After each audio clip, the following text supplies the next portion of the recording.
Bonsoir, bonsoir tout le monde. Bienvenue à cette assemblée publique de consultation de zonage qui est en mode hybride. Aujourd'hui, en date du 6 septembre, il est présentement 19h01. Mon nom est Cécilia Macedo. Je suis conseillère municipale de Marigot et présidente du conseil municipal pour la ville de Laval. Merci aux citoyens qui se sont déplacés pour être avec nous ce soir et bienvenue à ceux qui sont connectés à distance. Ce soir, nous avons un projet qui vous sera présenté, soit celui qui porte sur le règlement L 2001-3796 dans le district Souvenir-Label. Avant de continuer, je voudrais d'abord souligner la présence des élus suivants dans la salle. Yannick Langlois, conseiller municipal de Laurier-des-Bois et président du comité consultatif de l'urbanisme qui représente le maire aujourd'hui. Madame Christine Poirier, conseillère municipale de Duvernay-Pontvio. Avant d'aller plus loin et vous présenter les objectifs et le déroulement de la séance, permettez-moi de passer la parole à M. Yannick Langlois qui veut vous dire un mot de bienvenue. Bonsoir tout le monde, donc c'est ça, je m'appelle Yannick Langlois et puis nous allons être ici aujourd'hui pour l'Assemblée de consultation de zonage qui est en mode hybride. On a voulu quand même garder le mode présentiel et le mode virtuel pour faire les prochaines assemblées de consultation. Donc, et puis, c'est un projet de changement de zonage dans le secteur de la cité et de la bibliothèque. Et puis, on vous a préparé une présentation faite par des professionnels qui sont ici présents là, pour vous écouter et puis aussi pour prendre vos idées en compte. Et puis, il n'y aura pas de décision de prise ce soir nécessairement, mais on va en vous écoutant, prendre les meilleures décisions possibles. Et on a hâte de vous entendre. Donc, Madame la Présidente, elle va s'occuper du bon déroulement de la soirée. Et puis, c'est tout pour moi. Merci beaucoup. Bonne soirée. Merci, M. Langlois. Maintenant, je vais vous présenter le déroulement de la rencontre. Dans un premier lieu, nous allons vous présenter le projet. On va vous informer des étapes à venir et répondre à vos questions. Les personnes qui sont avec nous ce soir sont M. Jean-Pierre Meunier, urbaniste, conseiller professionnel en réglementation, service de l'urbanisme. M. Jean Chartier, chef de division de la division réglementation d'urbanisme, service de l'urbanisme. Et nous avons aussi Mme Claudine Méran, commissaire développement territorial et projets spéciaux, service de développement économique. Nous vous demandons de réserver vos questions pour après la présentation. Je vais prendre les questions en alternance s'il y en a en ligne, mais je vais commencer d'abord par quelqu'un ici en présentiel. Pour les personnes à distance, votre micro est présentement fermé, ce qui est normal pour le moment. Donc, il sera réactivé lors des périodes des questions. Donc, sans plus tarder, je vais donner la parole à M. Jean-Pierre Meunier pour débuter la présentation. Merci, Madame la Présidente. Bonsoir et bienvenue à cette consultation publique sur le projet de règlement L 2001-3796. Donc, voici comment va se dérouler la soirée. On va commencer par localiser l'emplacement. On va ensuite aborder brièvement le projet. On va vous présenter le zonage actuel ainsi que le zonage projeté. Par la suite, ça va être les prochaines étapes à venir. Et nous allons terminer avec une période de questions et d'échanges. Donc, commençons par la localisation du site. Il s'agit d'un emplacement qui est situé à Laval-des-Rapides. Il est identifié ici par le point noir. Ça se trouve juste un petit peu à l'ouest de l'autoroute des Laurentides et au nord du boulevard Notre-Dame. De façon plus précise, on voit l'emplacement. C'est délimité par le polygone rouge. Veuillez noter que le nord là, se situe comme indiqué dans le haut de la photo. Donc, on trouve au nord le boulevard du Souvenir, au sud le boulevard Notre-Dame, qui est ici, et à l'est, on voit c'est le boulevard Armand-Frappier, et au nord, à l'est, excusez, l'autoroute des Laurentides. La photo aérienne qu'on voit n'est plus tout à fait à jour parce qu'ici, il y a une partie qui a déjà été déboisée pour un projet qui devait avoir lieu par le passé, mais qui ne s'est pas réalisé. Puis, veuillez noter aussi que Du côté ouest du boulevard Armand-Frappier, là, dans ce secteur-ci, c'est le boisé Armand-Frappier, qui est un boisé qui est protégé. Mais le projet comme tel se situe à l'intérieur du polygone délimité en rouge, donc on ne touche pas au boisé Armand-Frappier. Donc, le projet comme tel, c'est une entreprise qui œuvre dans le domaine de la haute technologie et de l'innovation qui désire construire un bâtiment qui va comporter de 1 à 3 étages dans la cité de la Bibliothèque, sur le terrain situé au nord du boulevard Notre-Dame et à l'est du boulevard Armand-Frappier, comme je vous l'ai localisé précédemment. Puis en raison de la mission de cette entreprise, bien, la cité de la Bibliothèque, c'est un endroit idéal pour sa localisation. Toutefois, le zonage actuel, là, au L2000, au règlement de zonage L2000, n'est pas adapté au projet, principalement parce que le nombre d'étages minimal est fixé à 5 là, en raison d'un programme particulier d'urbanisme qui n'est plus en vigueur, mais qui a forcé le règlement de zonage à limiter, à fixer un nombre minimal d'étages à 5. Donc, si on regarde le zonage actuel, on voit ici, on est dans une zone HT10. Là, toute la partie là, qui est comme lavande, c'est la zone HT10. On voit délimité par le polygone rouge l'emplacement du site.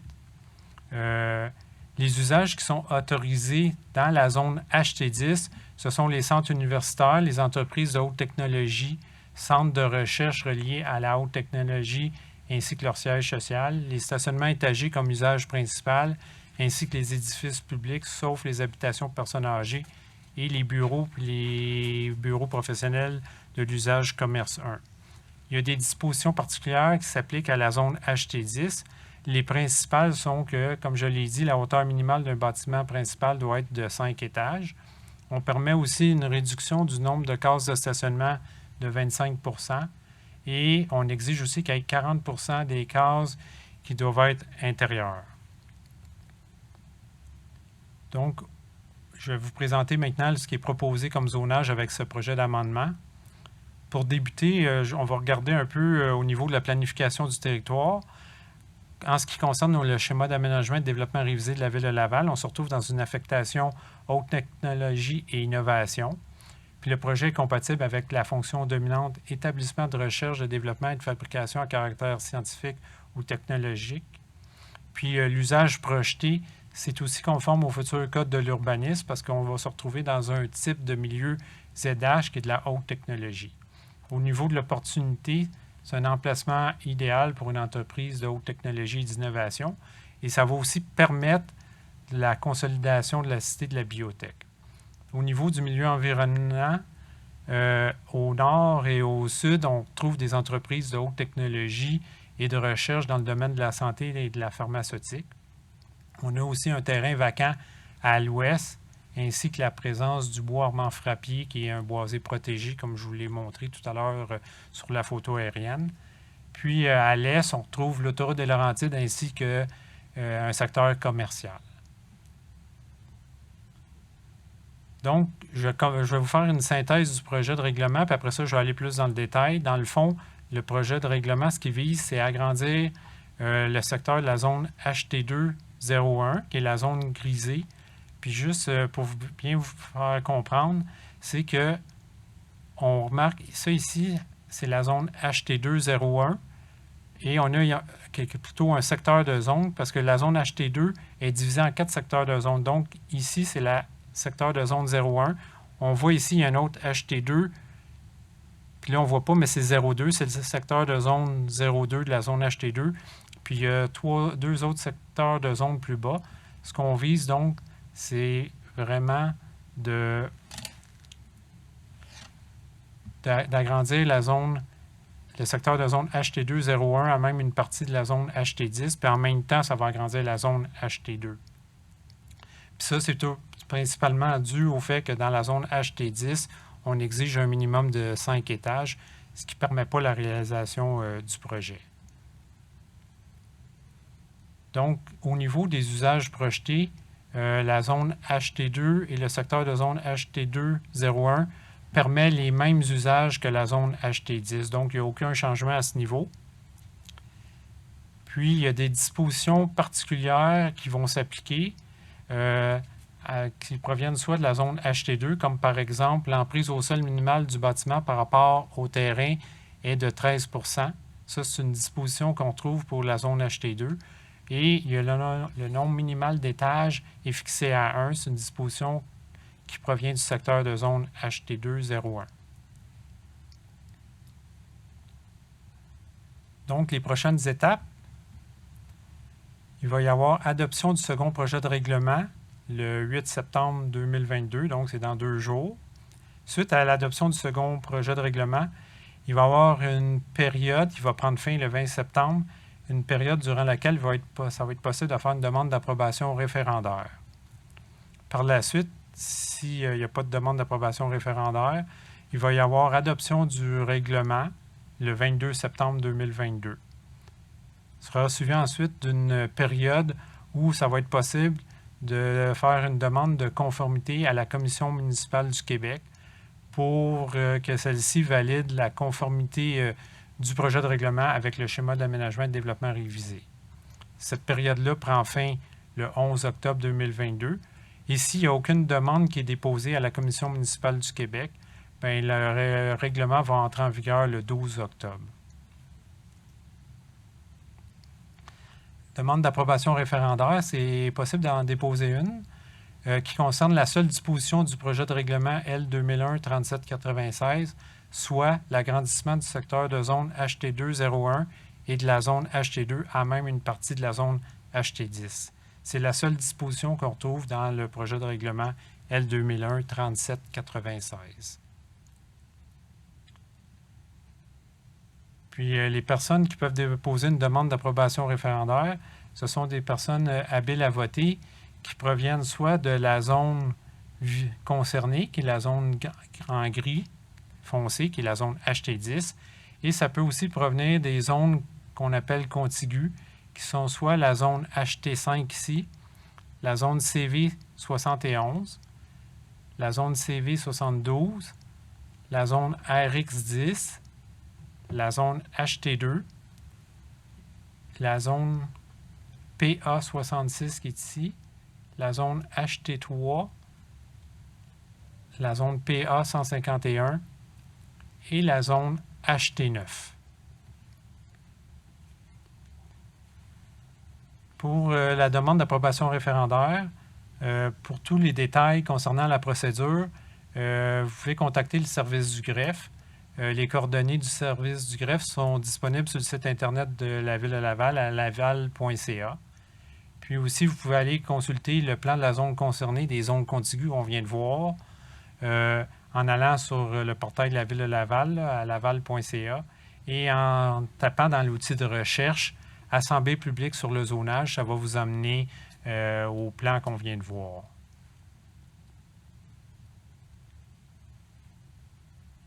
On est donc rendu à la période de questions et d'échanges. Je vous remercie.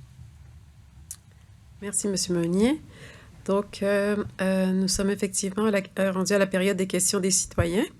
Ceux qui sont à distance peuvent lever la main et puis on ouvrira vos micros et caméras, vous pouvez les contrôler aussi. Donc, je voudrais savoir s'il y a des questions. Madame? Oui, bonsoir. Je vous demanderai de vous nommer. Voilà. Carole Garceau, avez-vous besoin de mon adresse? Non, pas votre Non, adresse. Ça va être je travaille chez Canopy, le réseau des Bois de Laval. Bonsoir à tout le monde. Écoutez, on a une question assez particulière et très pointue. On est tous d'accord avec l'arrivée de nouvelles entreprises en biotechnologie puis la consolidation du pôle économique et de l'entrée de taxes à Laval. Là. La question n'est pas là. Mais en lisant attentivement la réglementation, vous l'avez mentionné tantôt, je m'excuse, j'ai oublié votre nom, monsieur. Là, mais Monsieur Meunier? Oui, vous avez bien mentionné le fait qu'il n'y avait plus l'obligation d'avoir 40% des cases de stationnement à l'intérieur. Ce qui fait que la préoccupation principale qu'on a, c'est l'étendue d'un nouvel îlot de chaleur. Déjà, on sait que l'autoroute en est un, on sait que les commerces à l'est représentent des îlots de chaleur importants à Laval. Fait que de se retrouver avec de nombreuses cases de stationnement, dans cet espace-là, ça nous préoccupe beaucoup, d'autant plus que la réglementation actuelle sur laquelle va être basée la construction de cette entreprise-là prévoit qu'il y a seulement 5 de la superficie de stationnement qui doit être en îlot de verdure. Là. Ça réfère à l'article 167D du règlement L2000. Et c'est vraiment nettement inférieur à ce que le nouveau CDU prévoit, là, qui est d'environ 40 là, sauf erreur de ma part. Alors, on se posait la question dans l'équipe chez nous si vous aviez prévu des dispositions particulières qui permettraient d'assurer un plus grand verdissement des cases de stationnement puis des espaces minéralisés dans ce projet-là pour limiter les impacts négatifs. Puis, la même chose, comme je pense que l'implantation ne se fait pas complètement en bordure de l'autoroute 15, sauf erreur de ma part. On avait déjà émis dans le passé, dans le cadre du plan particulier d'urbanisme pour le secteur centre-ville, certaines recommandations, entre autres pour la végétalisation le long de l'autoroute 15, avec notamment des conifères pour briser un peu l'effet de l'impact des vents, entre autres sur le bois Armand-Frappier, puis pour permettre une meilleure insonorisation puis un meilleur milieu de vie pour les gens qui vont travailler à cet endroit-là. Est-ce que c'est des choses que vous avez pris en considération ou que vous pourrez prendre en considération malgré le fait qu'on est sur l'ancien règlement et non pas sur le futur? Est-ce que vous pourriez donner votre adresse, s'il vous plaît? Vous devez donner votre adresse, oui. Excusez-moi. 1259, Terrasse du Pont, DUPONT, à Laval. C'est mon adresse résidentielle. H7Y1G2. Parfait, merci. Ça fait plaisir. Est-ce que c'est... Monsieur Charnier? Premièrement, c'est pas un projet pour l'espace en stationnement. Comme c'est pas un projet commercial, ce que je peux vous assurer, oui, effectivement, il n'y a pas de case de stationnement exigée à l'intérieur. Par contre, c'est pas un vaste espace de stationnement parce que les exigences pour le stationnement pour des entreprises de type industriel sont assez minimales. Donc, le projet qui nous a été soumis sera pas un projet qui va attiser les îlots de chaleur. Dans un premier temps. Par la suite, c'est certain que le Code de l'urbanisme va entrer en vigueur bientôt et lorsqu'il va vouloir, s'il veut faire des modifications dans son projet, il va devoir se conformer au Code de l'urbanisme qui va être applicable là, au plus tard à la mi-novembre. OK. Mais là, présentement, comme le projet va probablement passer le 12 octobre, il va être sur l'ancienne réglementation. Il va être sur l'ancienne, mais il va être sur droits acquis. S'il y a des normes plus sévères au niveau du Code de l'urbanisme, il va être sur les droits acquis. OK. Puis s'il veut modifier quoi que ce soit, il va être obligé par la suite de respecter le Code de l'urbanisme. OK. Puis on ne peut pas les convaincre de planter plus, par hasard. Ça se peut pas. On est pris dans le cadre. Ça dépend de la bonne volonté de l'entreprise. Oui, puis chaque cas est un cas particulier dans le sens que, premièrement, il va s'implanter, il va déjà être un coupe-vent par rapport au... Mais je vous suis carrément là, dans vos suggestions parce que c'est des choses qui ont été mises de l'avant dans le Code de l'urbanisme. Là. Et puis, on en est les protagonistes et, dans tout ça. Mais je vous suis complètement là-dedans dans le sens que...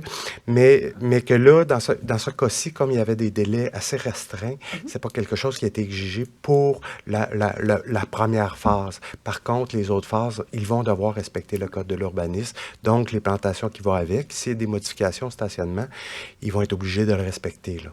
OK. Oui. Puis, l'autre chose, c'est que votre code HT2-01 prévoit que si jamais il y a un stationnement étagé, ce que je comprends dans ce que vous me dites, c'est que c'est pas prévu. Non. Bref, le stationnement étagé, il n'y a plus la fameuse bande de 10 pieds de végétalisation autour. Elle n'existe pas dans le 2.01, alors qu'elle existe dans le règlement général et donc dans le HT10. Là. Fait que, mais s'il n'y a pas de stationnement étagé, c'est un cas de figure qui ne se pose pas. Non, okay. Oui, d'autant plus que, comme je vous disais, c'est que le nombre de cases de stationnement prévues dans la... En tout cas, c'est assez restreint, ce que je peux vous dire, dans la première phase. Okay. Puis ben, ma dernière question, c'était au sujet du déboisement, parce que je vois que dans le règlement actuel, les arbres de DHP de plus de 25 cm doivent être maintenus, s'ils ne nuisent pas évidemment à l'implantation du bâtiment. Mais là, ce que vous m'avez dit tantôt, c'est que le terrain est déjà déboisé. Oui. Fait que la question ne se pose pas à savoir comment on va les protéger. Bon, vous avez répondu à toutes mes questions. Au plaisir. Très bien. Merci à vous. Parfait. J'ai une demande de parole de M. Claude Larochelle, qui est un élu, mais avant de lui donner la parole, est-ce qu'on a d'autres questions ou en ligne ou en présentiel? J'ai pas l'impression. Donc, M. Larochelle? Oui, merci, merci Madame Macedo. Je ne sais pas si c'est vous qui contrôlez la caméra. Non, je Peut-être. pense que c'est vous. Moi, la mienne est ouverte, mais je n'ai pas être en blanc, je ne peux pas l'ouvrir. En tout cas. Ah, OK, je pense que là, je vais pouvoir l'ouvrir. On vient de me donner... Voilà, on peut vous voir, ouais. Et voilà. Merci Madame Macedo. Premièrement, je dois dire que je suis en accord avec ce projet quand même relativement mineur de modification du zonage pour accueillir cette industrie de haute technologie dans notre parc de haute technologie. Alors, de ce côté-là, je suis, en tant qu'élu, je suis parfaitement d'accord. J'aimerais féliciter Mme Garceau. Je suis impressionné. Vous avez fait vos devoirs, Madame Garceau, en soulevant cet élément-là au niveau du stationnement et d'essayer d'éviter de créer un îlot de chaleur additionnel avec l'implantation de cette entreprise. Alors, j'ai porté une attention particulière. Merci de l'avoir soulevé. Alors, écoutez, je voulais tout simplement mentionner que c'est ça, que j'étais en accord et que c'est un beau projet pour Laval et que on va continuer à cheminer avec le service de l'urbanisme de ce côté-là. Alors, merci M. Meunier et M. Chartier pour vos explications. Puis, on va suivre avec beaucoup d'intérêt non seulement la phase 1, mais les autres phases qui seront prévues pour cet important projet pour notre ville. Très bien. Merci. Merci. Est-ce qu'il y a d'autres questions? Je vois qu'il n'y a pas d'autres questions, ni en ligne, ni en personne. Donc, ceci termine notre soirée de consultation. Je remercie tout le monde de votre participation et de vous être déplacés. L'enregistrement de la séance et la présentation seront disponibles à partir de demain sur le site web de la Ville de Laval. Merci aux équipes pour la présentation et les réponses fournies. Puis merci aussi à l'équipe technique.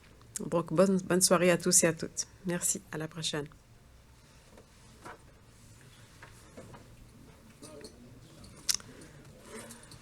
C'est fait.